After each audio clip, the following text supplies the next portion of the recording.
মৃত্যুদণ্ডপ্রাপ্ত সাবেক স্বরাষ্ট্রমন্ত্রী আসাদুজ্জামান কামালকে দেশে ফেরাতে ভারতকে আবারও চিঠি দিয়েছে বাংলাদেশ।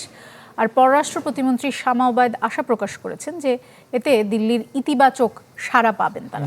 রোহিঙ্গাদের প্রত্যাবর্তনের ব্যাপারে উদ্বেগ জানিয়েছেন পররাষ্ট্র প্রতিমন্ত্রী। তিনি বলেছেন যে বিমস্টেক সদস্য দেশগুলোর সঙ্গে একসঙ্গে কাজ করা জরুরি।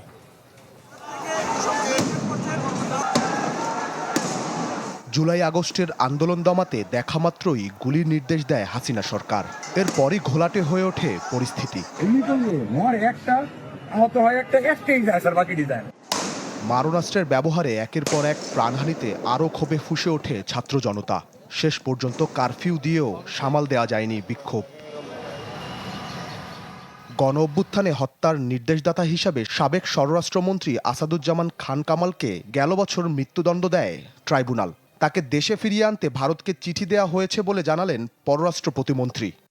আসাদুজ্জামান খান বাংলাদেশের আইনে ওনার বিচার হয়েছে এবং উনি যেহেতু পলাতক আসামি, ওনাকে ফিরিয়ে আনার জন্য আমরা যে চিঠিটা দেওয়ার প্রয়োজন সেটাই আমরা দিয়েছি।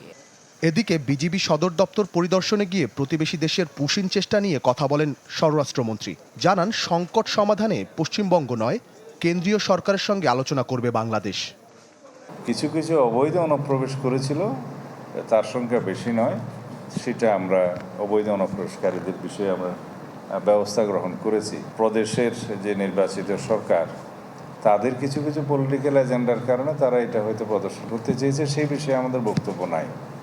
আমরা কথা বলবো কেন্দ্রীয় সরকারের সাথে। তিনি বলেন, বিভিন্ন সময়ে মিয়ানমার বাহিনীর পেতে রাখা মাইন বিস্ফোরণে হতাহতের ঘটনা ঘটেছে সীমান্তে। মায়ানমার সীমান্তটা আমাদের জন্য এখন খুবই ভালনারেবল হয়েছে। আমাদের প্রস্তাব আছে যে আমরা সেখানে কাঁটাতারের বেড়া নির্মাণ করতে চাই 109 কিলোমিটার। সীমান্ত সুরক্ষার পাশাপাশি জনকল্যাণে কাজে লাগাতে বিজিবিকে আরও শক্তিশালী করার কথাও বলেন স্বরাষ্ট্রমন্ত্রী। সিভিল পাওয়ারের যে কার্যক্রমটা। ইমতিয়াজ মাহমুদ, চ্যানেল 24, ঢাকা।